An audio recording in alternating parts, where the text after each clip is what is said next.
ॐ नमो भगवते वासुदेवाय। ॐ नमो भगवते वासुदेवाय।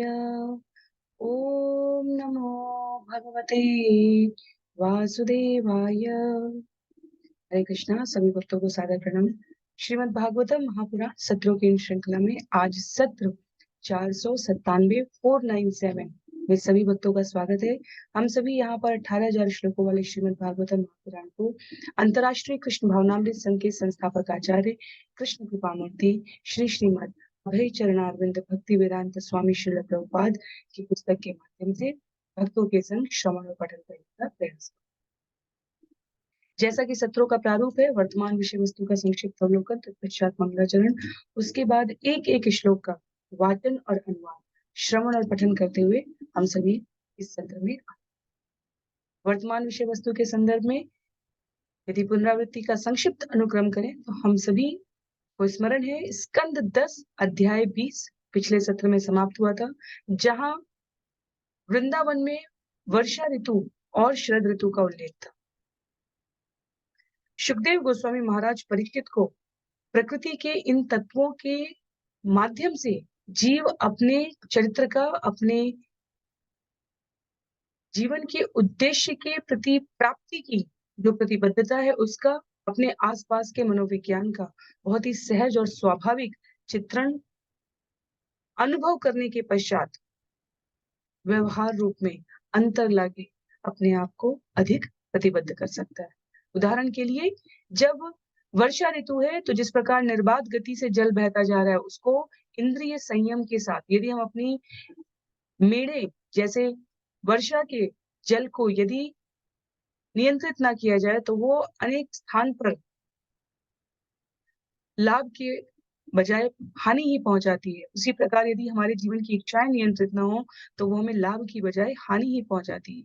इसी प्रकार शरद ऋतु के उदाहरण में कहा गया था कि जैसे अब वर्षा का जल नहीं उपलब्ध है तो जो हमारे जीवन में उपस्थित संसाधन है, किसान मेड़े बांधकर जब रोपाई करते हैं, जब पानी का संरक्षण करते हैं, उसी प्रकार हमारे जीवन में जब हम अपने आप को असत संग से दूर रखकर एक निश्चित सीमा, शास्त्र के कहे गए वचन की मर्यादा में रखकर व्यवहार करते हैं तो वो हमारे लिए लाभकारी है। तो अनेकों उदाहरण थे ऐसे जिसमें प्रकृति के तत्वों से मानव जीवन को व्यवहारिक मूल्य और शिक्षा इस अध्याय में प्रदान की गई थी। आज के सत्र में हम सभी आरंभ करने जा रहे हैं स्कंद 10 अध्याय 21, जिसका नाम है गोपियों द्वारा कृष्ण के वेणु गीत की सराहना। तो ये पुनः कल्पनाशीलता के साथ साथ भक्त का भगवान के प्रति क्या भाव है उसको उल्लेखित करते हैं। 20 श्लोक इस अध्याय में, मंगलाचरण के पश्चात हमें उसे आरंभ करेंगे। नारायणं नमस्कृत्य नरं चैव नरोत्तमं देवीं सरस्वतीं व्यासं ततो जयम् उदीरयेत्। शृण्वतां स्वकथा कृष्ण पुण्यश्रवणकीर्तनम् यद्यन्तस्तो यभद्राणि विधुनोति सुयत्स्यताम्। नष्टप्रायेष्वभद्रेषु नित्यं भागवत सेवया भगवत्युत्तमश्लोके भक्तिर्भवति नैष्ठिकी। ॐ अज्ञानतिमिरान्धस्य ज्ञानाञ्जनशलाकया चक्षु उन्मीलितं येन तस्मै श्रीगुरुवे नमः।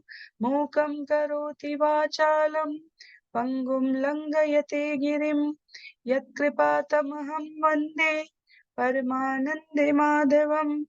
वाञ्छाकल्पतरुभ्यश्च कृपा सिन्धुभ्य एव च पतितानां पावनेभ्यो वैष्णवेभ्यो नमो नमः। जय श्री कृष्ण चैतन्य प्रभो नित्यानंद श्री अद्वैत गदाधर श्रीवासादि गौर भक्तवृंद। हरे कृष्णा कृष्ण कृष्ण हरे हरे, हरे राम राम राम हरे हरे। हरे कृष्णा कृष्ण कृष्ण हरे हरे, हरे राम राम राम हरे हरे। हरे कृष्णा, पुनः सभी को सादर प्रणाम। सत्र 497 497 में हम सभी आरंभ करेंगे स्कंद 10 अध्याय 21। अध्याय 21 जिसमें 20 श्लोक हैं, जहाँ गोपियों द्वारा भगवान के वेणु गीत की सराहना की जा रही है। तो अध्याय 20 जहाँ समाप्त हो रहा था, वहां भगवान श्री कृष्ण बलराम ग्वाल बाल और गौओं के साथ जंगल में प्रवेश कर रहे हैं। और जब भगवान शरद ऋतु के आने पर मनोहारी फल और फूलों से लदे हुए वृंदावन के जंगल में प्रवेश करते हैं, तो उनकी बांसुरी की ध्वनि सुनकर गोपियों ने कितनी तुलनाएं और प्रशंसा भरे शब्दों को निवेदित किया है, उसका यहाँ पर उल्लेख है। जिनके पास पुस्तक है, मेरा अनुरोध रहेगा आप पुस्तक का प्रयोग करेंगे। अन्य सभी की सुविधा के लिए यहाँ स्क्रीन पर श्लोक भी प्रस्तुत है, तो आप वाचन करने का भी अभ्यास कर सकते हैं। श्रीशुकुवाच इत्थं शरत्स्वक्षजलं पद्माकर सुगन्धिना न्यविशद्वायुना वातं स गोपालकोच्युत। श्री सुखदेव गोस्वामी ने कहा, इस तरह वृंदावन का जंगल स्वच्छ शारदीय जलाशयों से पूरित था और स्वच्छ जलाशयों में खिले कमल पुष्पों की सुगंध वाली वायु से शीतल था। अपनी गौओं तथा ग्वाल सखाओं समेत अच्युत भगवान ने उस जंगल में प्रवेश किया है। तो मनोहारी जंगल की प्रस्तुति का वर्णन करते हुए श्रील प्रभुपाद कह रहे हैं, सुखदेव गोस्वामी महाराज परीक्षित को बताते हैं कि भगवान की विविध लीलाओं में से जो जंगल में रहते हुए प्रतिदिन सुबह गायों को चराने ले जाने से लेकर रात्रि के सायंकाल के समय तक वापस लाने के मध्य घटित होती हैं। गोपियां, वृद्ध और युवा दोनों मैया यशोदा के आंगन में अपने घर के कामों में, गांव घर के भीतर और बाहर कार्य करते हुए उनकी कल्पनाशीलता से चर्चा किया करती थी। कृष्ण क्या कर रहे होंगे, कृष्ण अभी क्या कर रहे होंगे। जब भगवान जंगल में प्रवेश कर रहे हैं, वहां के सुंदर मनोरम वातावरण का सुखदेव गोस्वामी यहाँ उल्लेख कर रहे हैं श्लोक संख्या 2 में। कुसुमित वनराज सुष्मि भृंग द्विज कुल घुष्ट सरिन महिद्रम मधुपतिव गाय चारयंगा सह पशुबाल पाल बलस्कूच वेणुम कुसुमेत वनराजी शुष्मि भृंगा द्विज कुलगुष्ट सरित महिद्रम मधुपति अव गाय चारयंगा सह पशुपाल बलश्च कूज वेणुम। वृंदावन के सरोवर, नदियां तथा पर्वत पुष्पित वृक्षों पर मंडराते उन्मत्त भौरों तथा पक्षियों के समूहों से गुंजरित हो रहे थे। श्री कृष्ण ने ग्वाल बालों तथा बलराम के संग उस जंगल में प्रवेश किया और गौवें चराते हुए वे अपनी बंशी बजाने लगे। आचार्य इसकी व्याख्या करते हुए कहते हैं कि ये मनुष्य शरीर, ये हमारा जीवन, जिसमें हम प्रतिदिन विभिन्न प्रकार की ऋतुओं अर्थात कभी ग्रीष्म का ताप है, कभी वर्षा की दग्धता है, कभी शरद की ठिठुरन है, और इन सब के मध्य में यदि हम अपने जीवन को, अपने शरीर को, अपने मन मस्तिष्क को ऐसा भीषण अरण्य जंगल समझें, जहां अवांछित खरपतवार अर्थात कठिनाइयां, विपत्तियां यूं ही आ जाती हैं, उसमें स्थिरता पूर्वक इन विभिन्न ऋतुओं का ताप सहते हुए यदि हम प्रगति करते रहे भक्ति में, तो हमारे जीवन में भगवान अपने ऐश्वर्य के साथ, शक्तियों के साथ, अपने वैभव के साथ विहार करने के लिए, अर्थात कठिनाइयां बनी रहेंगी पर हमारे जीवन की प्रबुद्धता हमें इस जंगल में खोने नहीं देती हैं, अपितु भगवान के प्रवेश रहने के कारण ये जंगल मनोहारी हो जाता है। ये भौतिक जगत का द्वंद्व, ये मर्त्य लोक का जीवन, जिसमें क्षण-क्षण पर बिना किसी योजना के घटनाक्रम होने की संभावनाएँ हैं। उसमें भगवान की उपस्थिति रंग-बिरंगे पक्षियों के कलकूजन से युक्त लगने लगती है। आकर्षक दैवीय जीवन लगने लगता है ऐसे व्यक्तियों का जो कठिनाइयों के पश्चात भी भगवान में अगाध श्रद्धा के साथ उनकी प्रसन्नता के लिए इस जीवन के समस्त कार्यों को कर रहे होते हैं। तब भगवान बड़ी ही कुशलता पूर्वक ऐसे व्यक्तियों के जीवन में वंशी की ध्वनि गुंजार करते हुए अन्यों को प्रेरित करते हैं। श्लोक संख्या 3 में कह रहे हैं, ततः व्रजस्त्रिया श्रुत्य वेणुगीतं स्मरोदयं काश्चित् परोक्षं कृष्णस्य स्वसखिभ्यो अन्ववर्णयन्। जब व्रजग्राम की तरुण स्त्रियों ने कृष्ण की वंशी का गीत सुना जो काम उत्पन्न करने वाला था, तो उनमें से कुछ स्त्रियां अपनी सखियों से एकांत में कृष्ण के गुणों का बखान करने लगी। हमें स्मरण रखना चाहिए, महाभारत की प्रश्नोत्तरी में भी हम इसको श्रवण कर रहे हैं। जब भगवान धराधाम पर आ रहे हैं, तब ब्रह्मा जी ने विभिन्न उच्च लोकों के देवी देवताओं, यक्ष, गंधर्व सबको विभिन्न रूपों में अंश सहित भगवान की लीला में सहायक होने के लिए भेजा है। जो अप्सराएं हैं स्वर्ग की, वो अंश रूप में उपस्थित होती हैं, वो राजकुमारियां बनती हैं, हजारों हजार राजकुमारियां, जिनसे भगवान बाद में उद्धार के उस क्रम में उनको स्वीकार करते हैं। जो ये गोपियां हैं यहाँ पर, ये जन्म जन्मांतर के अतीव नियंत्रित तप योग में संलग्न आचार्य हैं, तपस्वी हैं, मनीषी हैं। भगवान की वंशी का स्वर इन गोपियों के कान में जाता है, तो ये भगवान की अनुपस्थिति, शरीर रूप से वहां अनुपस्थित है, तब भी वो उनके गुणों का स्मरण करके वखान करना आरंभ करती। एकांत शब्द यहाँ पर इस बात को उल्लिखित करता है कि साधना सदैव दृढ़ता पूर्वक एकांत में, अर्थात जब मन इंद्रियां विचलित ना हो रही हो, इस प्रकार साध सके, तब करनी चाहिए। तो भजन और भोजन इन दो शब्दों के लिए सदैव लिखा है हमें एकांत में, अर्थात जब हम अपने आप को उन पर केंद्रित कर सके, तब करना चाहिए। भगवान के बारे में की गई चर्चा सदैव भक्तिपूर्ण है, और इसलिए यहाँ पर गोपियों के इस एकांत काम उत्पन्न करना, काम शब्द अपने आप में नकारात्मक नहीं है, पर काम को हम भौतिक गतिविधियों से संबद्ध करते हैं या आध्यात्मिक गतिविधियों से, वो अंतर उत्पन्न करता है। भगवान के बारे में की गई कोई भी चर्चा भौतिक स्तर पर नहीं है।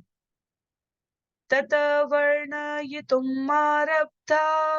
स्मरन्त्य कृष्ण चेष्टितम् नाशकन् स्मर वेगेन विक्षिप्त मनसो नृप। गोपियां कृष्ण के विषय में बातें करने लगी, किंतु जब उन्होंने कृष्ण के कार्यकलापों का स्मरण किया, तो हे राजन, काम ने उनके मनों को विचलित कर दिया, जिससे वे कुछ भी न कह पाई। तो गोपियों की वर्तमान अवस्था उनके जन्म जन्मांतर की तपस्या से संबंधित है। भगवान के बारे में की जाने वाली स्मृति उनको कुछ क्षणों के लिए विचलित कर देती है। सुखदेव गोस्वामी का स्वयं का व्यवहार, भगवान के बारे में कथा कहने वाले सुखदेव गोस्वामी जो श्रीमती राधा रानी के तोते हैं, शुक हैं, वो लीला गमन के पश्चात भी यहाँ रुककर महाराज परीक्षित को ये कथा सुना रहे हैं। उनके माध्यम से समस्त प्राणी मात्र इस कथा के आस्वादन को स्मरण कर पा रहे हैं। वो सुखदेव गोस्वामी अपने आप को बाह्य अवस्था में रखते हैं। यदि वो समाधि की अवस्था पर, यदि गंभीर अवस्था में, यदि वो इन लीलाओं में निमग्न श्रीमती राधा रानी लादनी शक्ति के स्त्रोत को स्मरण करने लग जाएं, तो उनकी भी ऐसी भाव विह्वल स्थिति हो जाएगी। कुछ क्षण विचलित रहने के पश्चात गोपियां क्या स्मरण कर रही हैं?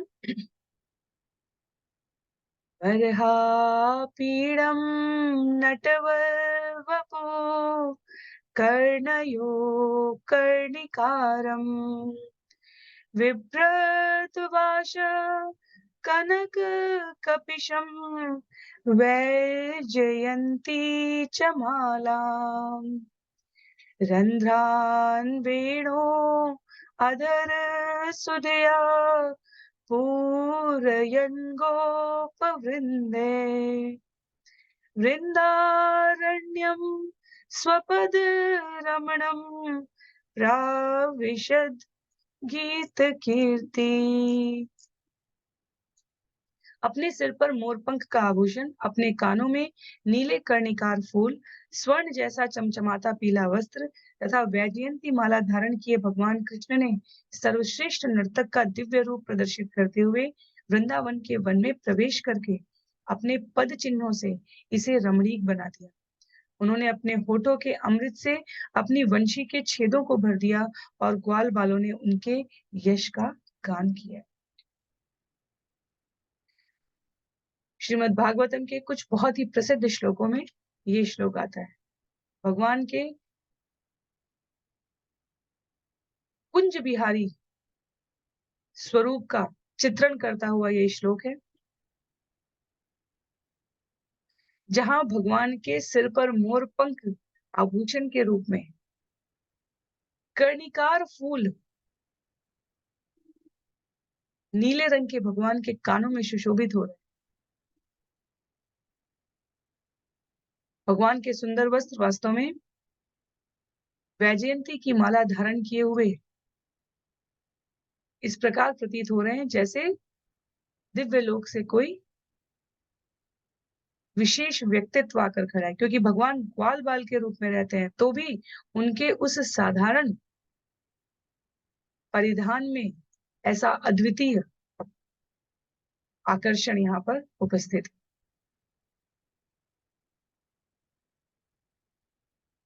कुछ सत्र पहले हमने श्रवण किया था, भगवान वृंदावन के जंगलों में, व्रजमंडल में नंगे पैर चलते थे, इसलिए व्रज रज अपने आप को अतीब मुलायम, अतीब सुकोमल अवस्था में प्रस्तुत करती थी। तो जो पंच तत्व हैं वृंदावन के, उनमें व्रज रज की महिमा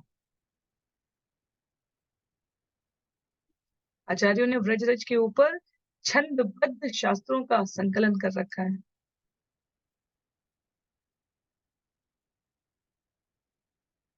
और इस सौंदर्य के साथ भगवान होठों पे अपने जब वंशी के छेदों को स्वरों से आवृत्त करते हैं, क्योंकि स्वर शब्द ब्रह्म है और वो संचार माध्यम के द्वारा भावों को झंकृत करते हैं।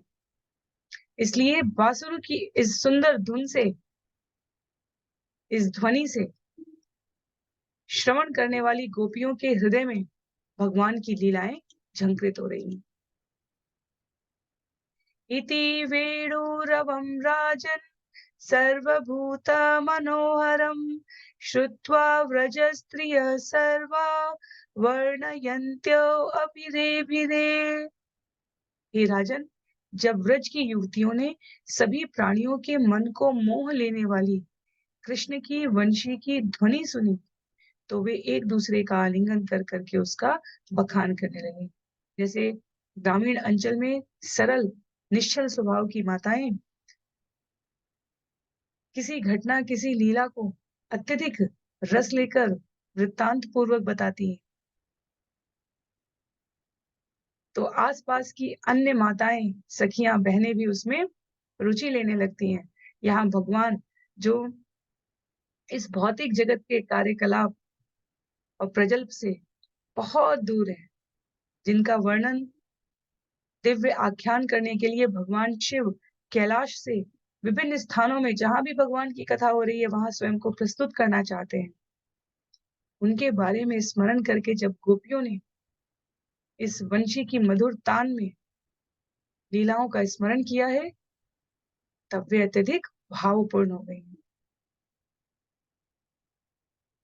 सुखदेव गोस्वामी गोपियों के शब्दों को अक्षरशः व्यक्त करते हुए कहते हैं, श्लोक संख्या 7 में, श्री गोप्य उचु अशृण्वतां फलमिदं न परं विदामः सख्य पशून् अनुविवेशयोतर्वयस्य वक्त्रं व्रजेश सुतयोन्वेणुजुष्टं यैर्वा निपीत्मनो रक्तकटाक्षमोक्षम्।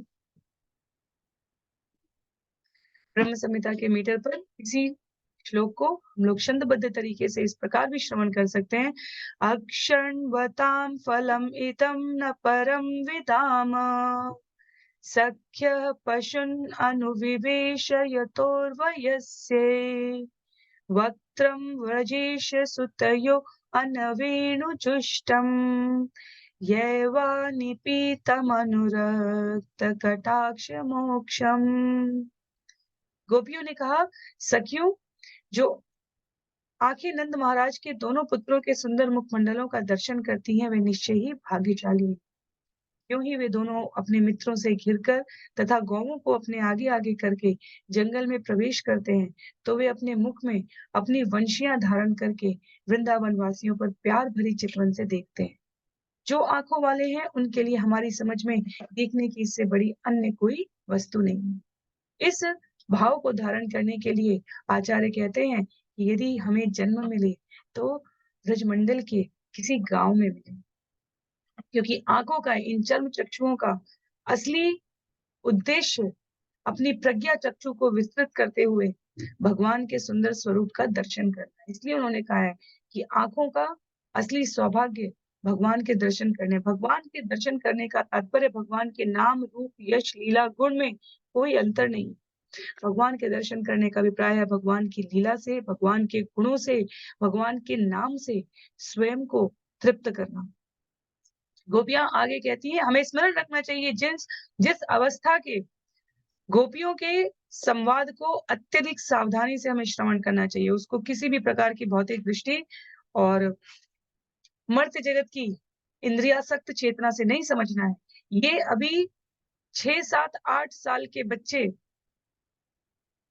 वर्तमान स्थिति में भी हम 6, 7, 8 साल के बच्चों को यदि अनुभव करें, मनुज रूप के जो सामान्य मनुष्यों की संतान है उनको, तो भी हमारे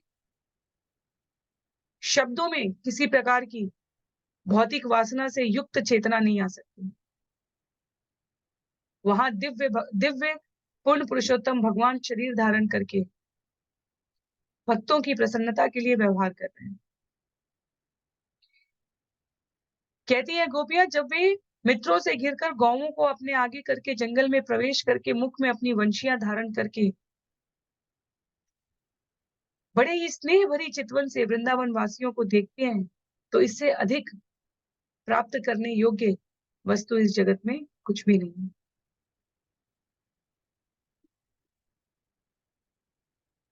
आचार्य यहाँ पर अपने उद्धरण प्रस्तुत करते हैं, जिसे संकलित किया गया है।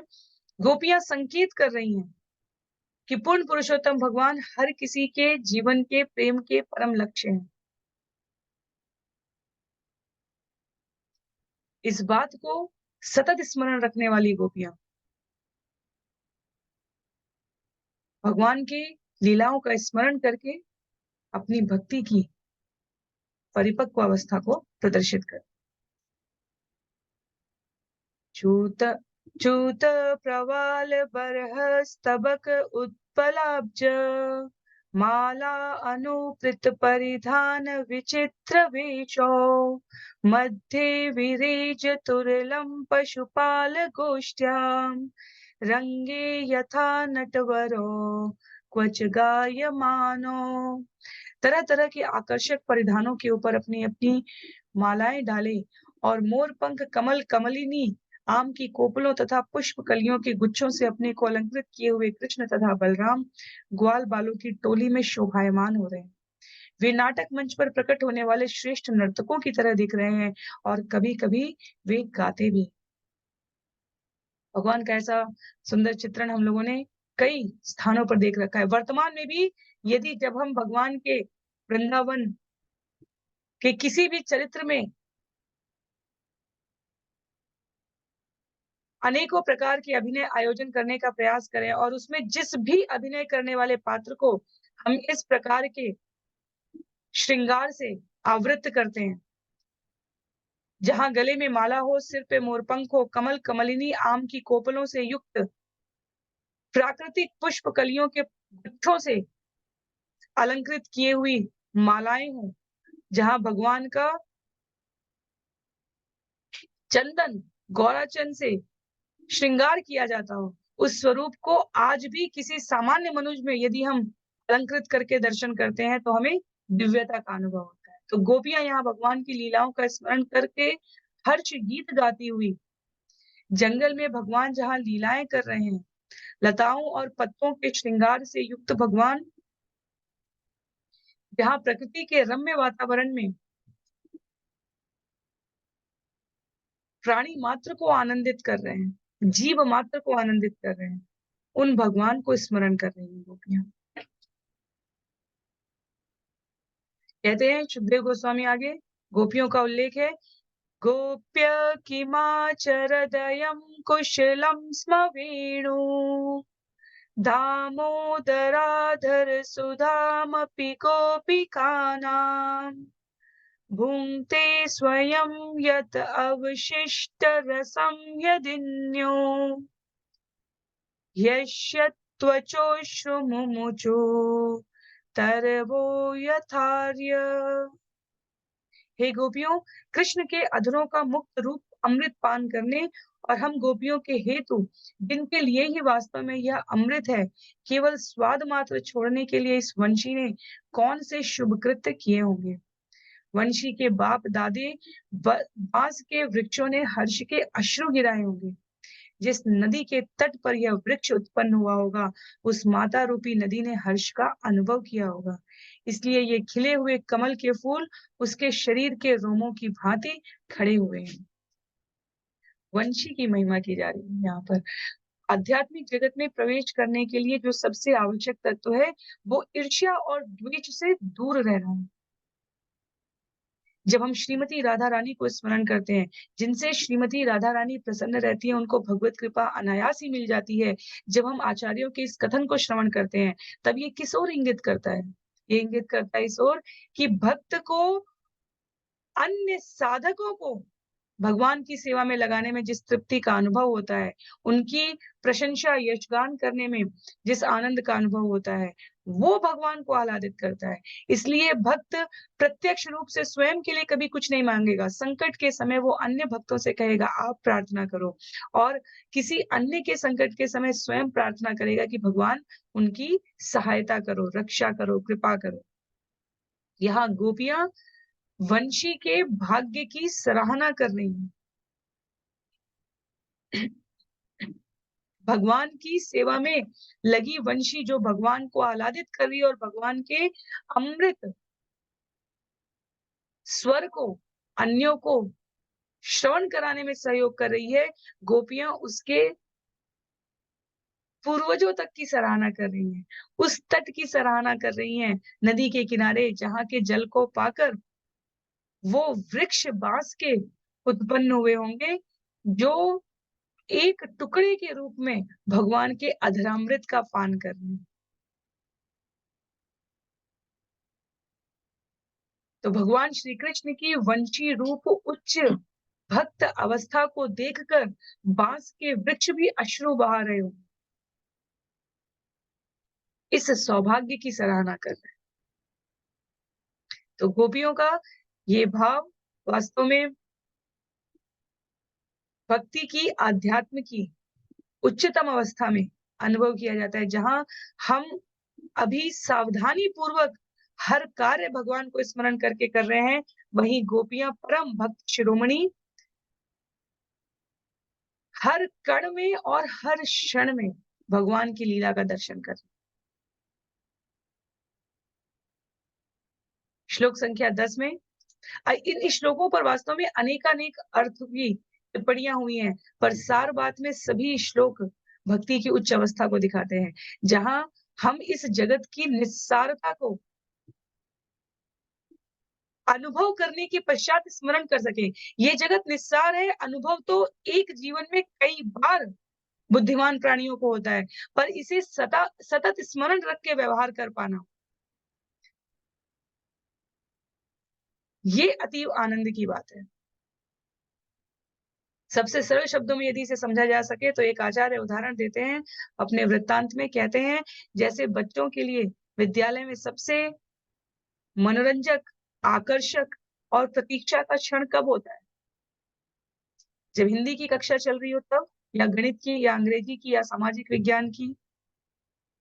सबसे मनोरंजक क्षण बच्चों के लिए होता है जब उनका खेल का सत्र चल रहा होता है। जो क्लास गेम्स की होती है, उसमें उन्हें आनंद आता है। और यदि कभी-कभी कोई कक्षा भंग करके अधिक समय तक खेलने का अवसर प्राप्त हो जाए, तो उस आनंद का वर्णन ही नहीं किया जा सकता।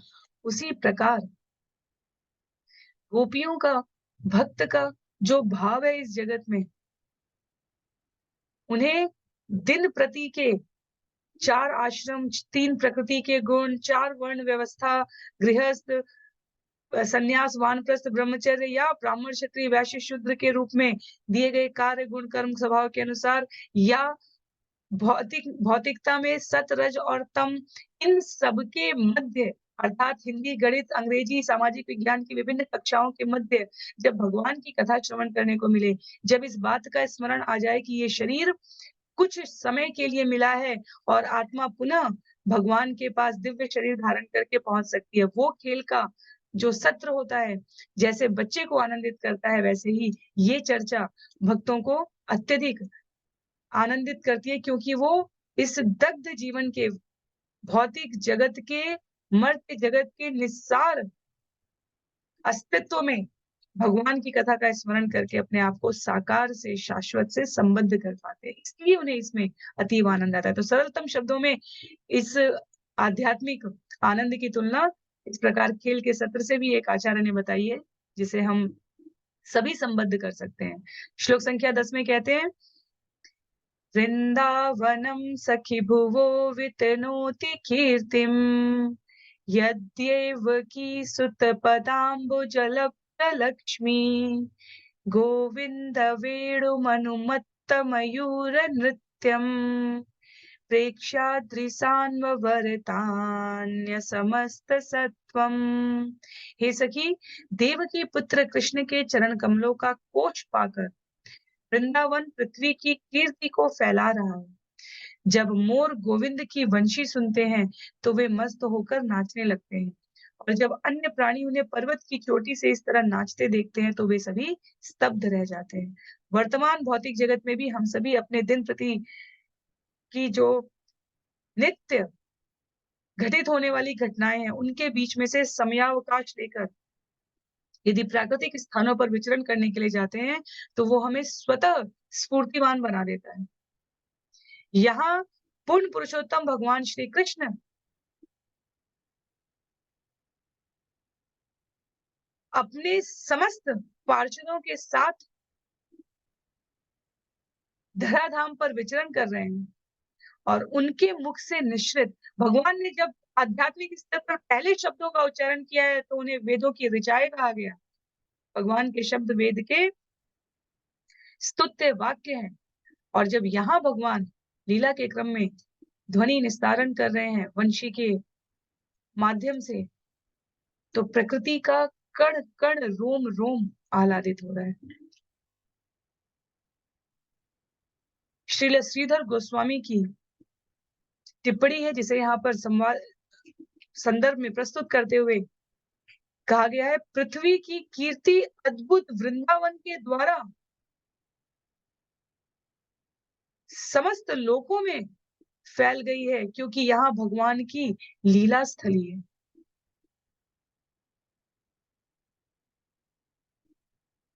श्री विश्वनाथ चक्रवर्ती ठाकुर की कृष्ण लीला की व्याख्या प्रस्तुत करते हुए यहाँ पर कहा गया है, वृंदावन के मोर भगवान की वंशी की ध्वनि सुनकर वृत्त बनाकर तान की लय के साथ नृत्य करते हैं, और आज भी एक मोर को नैसर्गिक वातावरण में नृत्य करते देखकर हमें कितना आनंद होता है।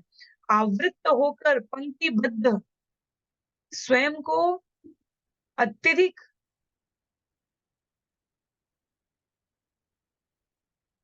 अनुशासित अवस्था में रखते हुए भगवान की प्रसन्नता के लिए जब अनेकानेक मयूर नृत्य कर रहे हैं, तो उसके लिए गोपियां कहती हैं कि सभी स्तब्ध रह जाते हैं, आनंद विभोर हो जाते हैं। श्लोक संख्या 11 में धन्या स्म मूढगतयोऽपि हरिण्य एता यानन्दनन्दनमनुपात्त विचित्रवेषम् आकर्ण्य वेणुरणितं सह कृष्णसारा पूजां दधुर्विरचितां प्रणयावलोके। ये मूर्ख हिरनिया धन्य है क्योंकि ये नंद महाराज के पुत्र के निकट पहुंच गई हैं, जो खूब सजे धजे हुए हैं और अपनी बांसुरी बजा रहे हैं। सचमुच ही हिरनी तथा हिरण दोनों ही प्रेम तथा स्नेह भरी चितवनों से भगवान की पूजा करते हैं। हिरनी को मूर्ख कहने का आशय यहाँ पर उन जीवों से कहा गया है जो भौतिक स्थिति और परिस्थिति के हिसाब से अत्यधिक चतुर और अवसरवादी नहीं होते हैं, जो भौतिक जगत में थोड़े कम बुद्धिमान समझे जाएं, अत्यधिक चतुरता पूर्वक छल, दंभ, क्रोध, सामर्थ्य का प्रयोग करके इस जगत में अपने लिए स्थान बनाने का प्रयास करने की बजाय भगवान और भगवान की गतिविधियां जहां हो रही हैं उसके इर्द गिर्द आ जाएं। जब भगवान वंशी की मधुर तान छेड़ते हैं तो मयूर वृत्त बनाकर नृत्य कर रहे हैं और हिरणी और हिरण आकर भगवान के दर्शन कर रहे हैं, स्नेह भरी चितवन से भगवान की पूजा कर रहे हैं। तो गृहस्थ जीवन में रहने वाले जीव जब भौतिक जगत की लालसा युक्त आकर्षक स्थिति से परे कृष्ण को केंद्र में रखकर व्यवहार कर रहे होते हैं। स्नेह भरी चितवन यहाँ पर भगवान की प्रसन्नता का दर्शन करने के लिए, भगवान के मुखारविंद का आनंद लेने के लिए, भगवान की प्रसन्नता के लिए, जीवन के कार्य करने के लिए इस अर्थ में कहे गए हैं। तो गोपियां उन हिरणों को धन्य समझती हैं, अर्थात ऐसे जीव जो परस्पर, अगर गृहस्थ जीवन है तो पति पत्नी के रूप में या अन्य संबंधी जिस प्रकार के भी व्यवहारिक जगत में है, वहां भगवान को केंद्र में रखकर व्यवहार कर रहे हैं। तो भक्ति का भाव होने के कारण उनको जीवन के सार रूप में जो सौभाग्य प्राप्त होता है उसकी गोपियां परस्पर बैठकर सराहना करती।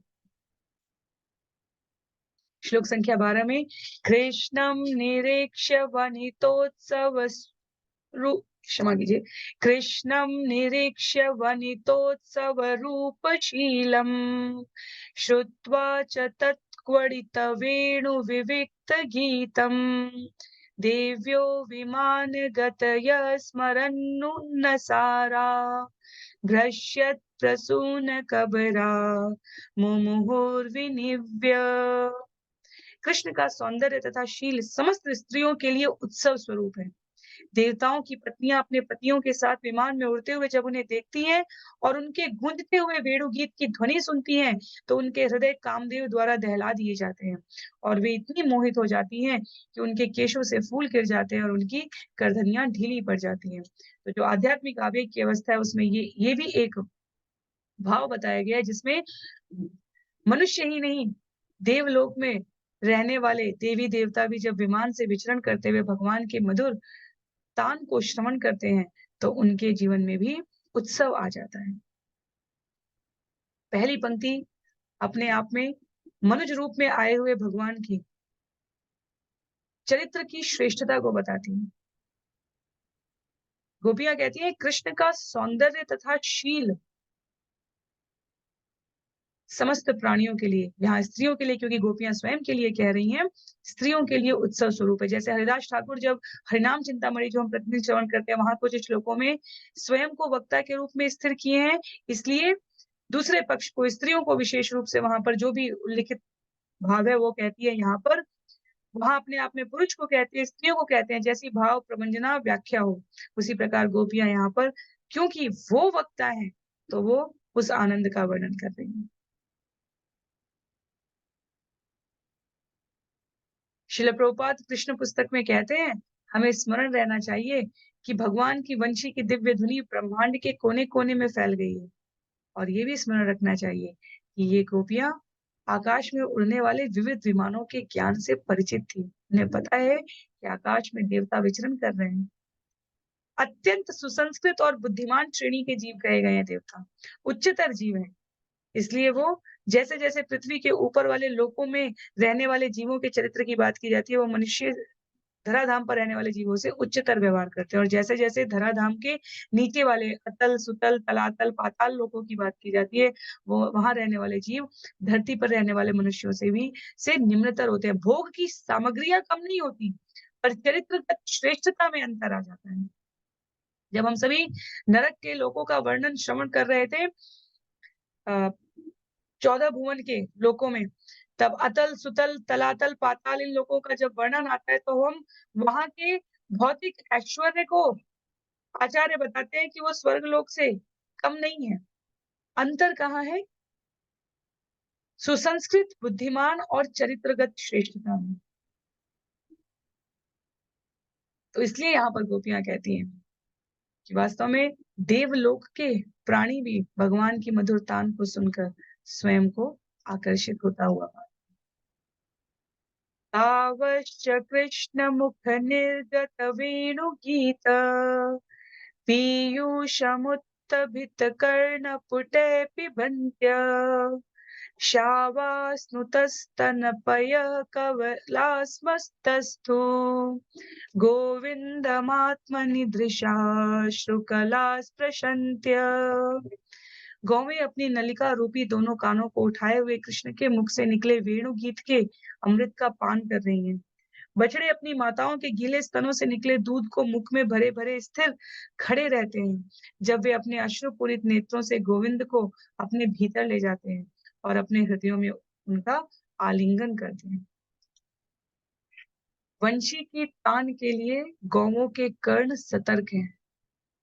वंशी की तान के लिए बछड़े भी अत्यधिक सतर्क हैं। मनुष्य रूप में हमारी आयु कितनी है, ये इतने महत्व की बात नहीं है।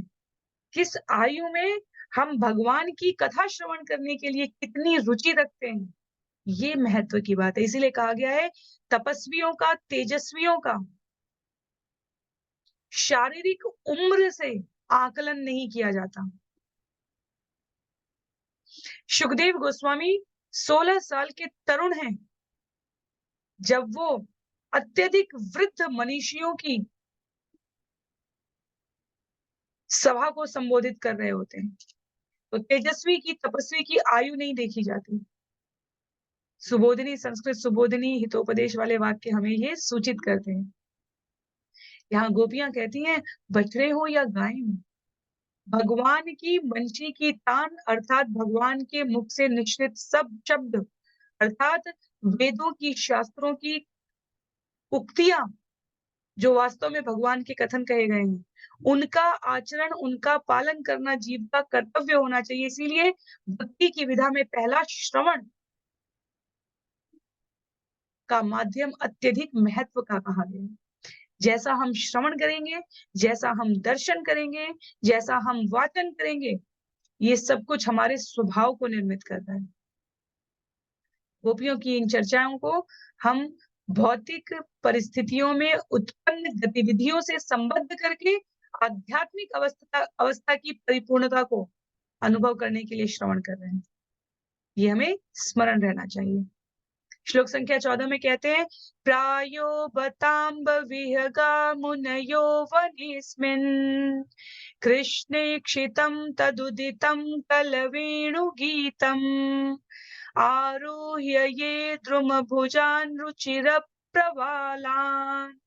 शृण्वन्ति मीलितदृशो विगतान्यवाच। अरे माई, कृष्ण का दर्शन करने हेतु इस जंगल में सारे पक्षी उड़कर वृक्षों की सुंदर शाखाओं पर बैठ गए हैं।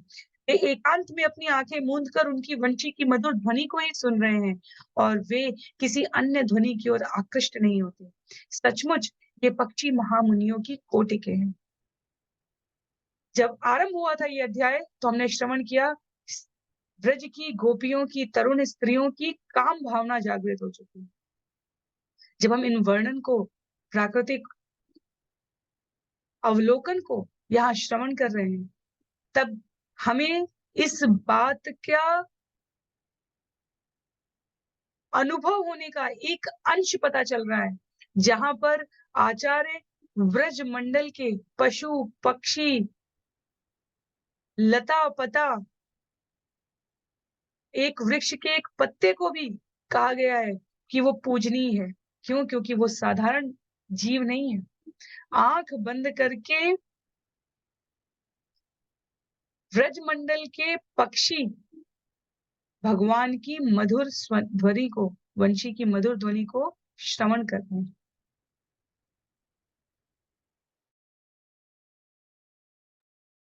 इसलिए महत्व की बात जो यहाँ पर कही गई है वो ये कि बड़े बड़े मुनि तक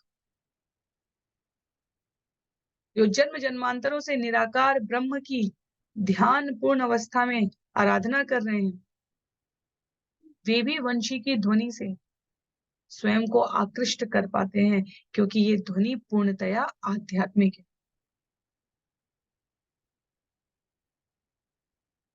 संगीत का जिन्हें विशद ज्ञान है, उन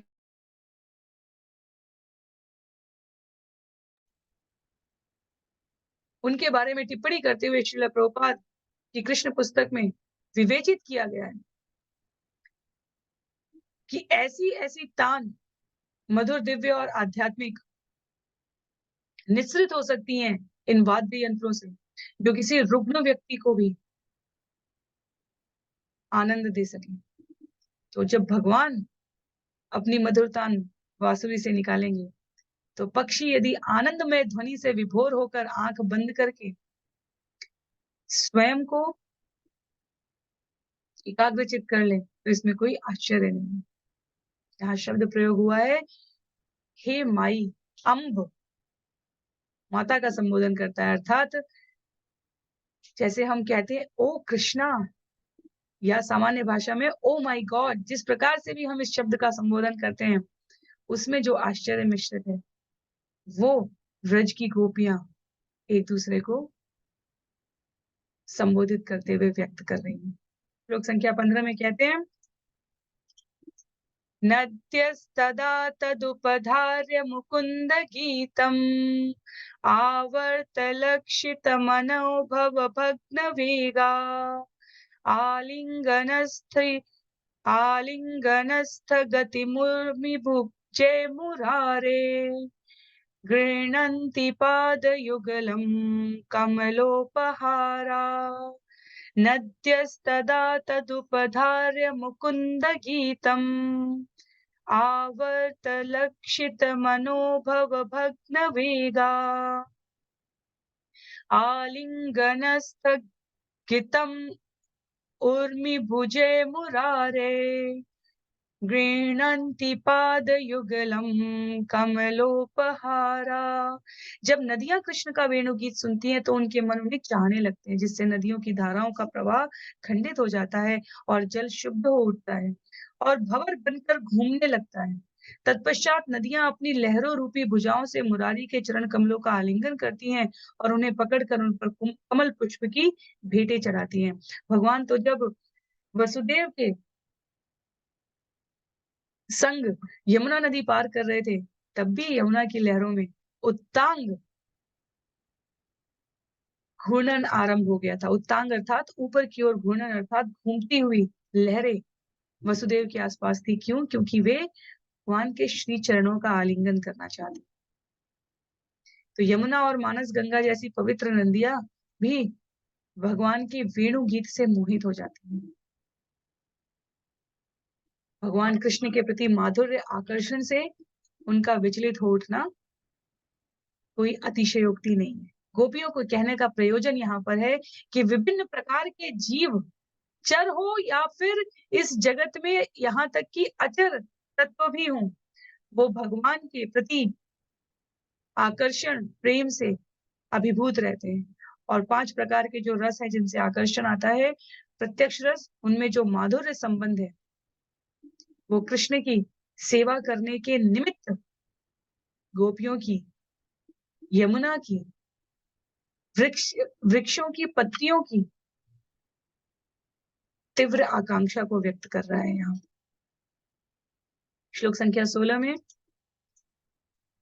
कहती हैं गोपियां, दृष्ट्वा तपे व्रज पशुन सह राम गोपे संचारयन्तमनुवेणुमौतीरयन्तम् प्रेम प्रवृत्त उदित कुसुमावलीभिः सख्युर्व्यधात् स्ववपुषाम्बुद आतपत्रम्।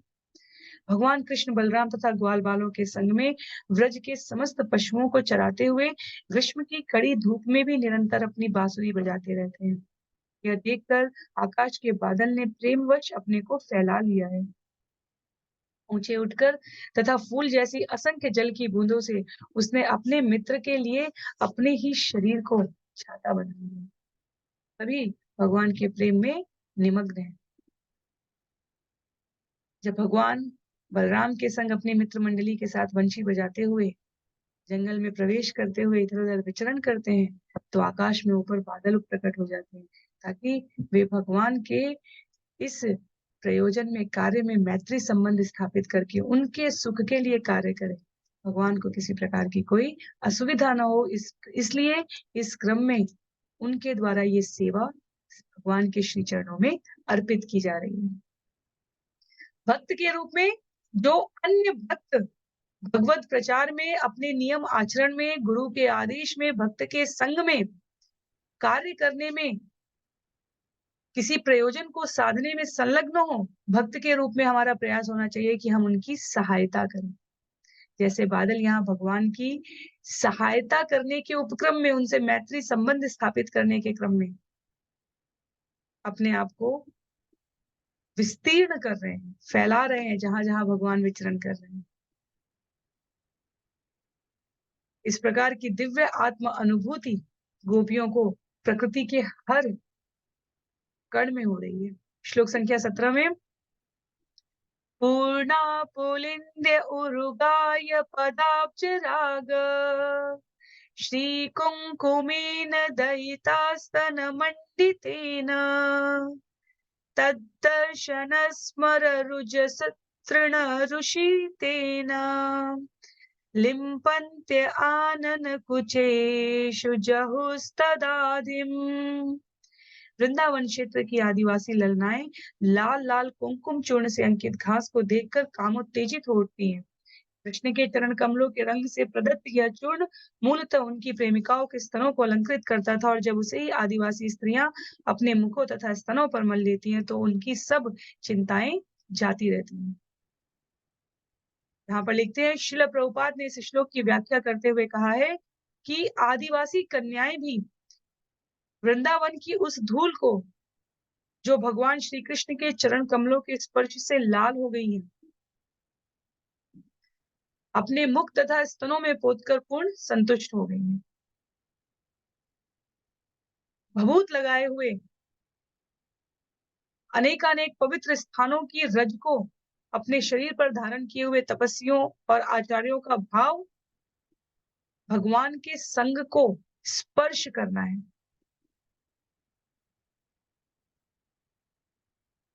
श्री हरिदास ठाकुर हरिनाम चिंतामणि में कहते हैं कि भक्त का संग 2 प्रकार से होता है, वपु से और वाणी से। भक्त ने कुछ कह दिया, उन शब्द ने हमारी चेतना को स्पर्श कर लिया। भक्त के संग हमें प्रत्यक्ष कहीं गमन करने का अवसर प्राप्त हो गया। उस आचरण ने हमारे जीवन पर अमिट छाप छोड़ दी। श्रील प्रभुपाद से जब उनके शिष्यों ने कहा कि आपके जाने के पश्चात, क्योंकि शरीर तो निश्चित रूप से नष्ट होने वाला है, हम क्या करेंगे? तब श्रील प्रभुपाद ये वपु और वाणी का अंतर स्पष्ट करते हैं। इनकी साम्यता और इनके सामर्थ्य का, साम्यता अर्थात समानता, जो अनुभूति वपु के संग है, शरीर के संग है, वही वाणी के साथ भी अनुभूत होनी चाहिए। अनेक पवित्र स्थानों पर, उदाहरण के लिए कुंभ के मेले में भी, अयोध्या में, मथुरा में, वाराणसी में, उज्जैन में, जिन भी पवित्र स्थान का हम स्मरण करना चाहें, वहां तपस्वियों द्वारा उस स्थान विशेष की रज को पूरे शरीर पर रगड़ कर धारण किया जाता है। वृंदावन में जब भक्त पहुंचते हैं तो राधा कुंड की मिट्टी से, जो हम सभी तिलक धारण करते हैं, उसके लिए वो राधा कुंड की मिट्टी से वो तिलक धारण करते हैं, भगवान के संग के सामीप्य को अनुभव करने के लिए। जब जीवन में ये संग प्रक्षन्न न हो सके, विलग्न हो सके, तब कहा जा रहा है सभी प्रकार की चिंताएं स्वतः समाप्त हो जाती हैं।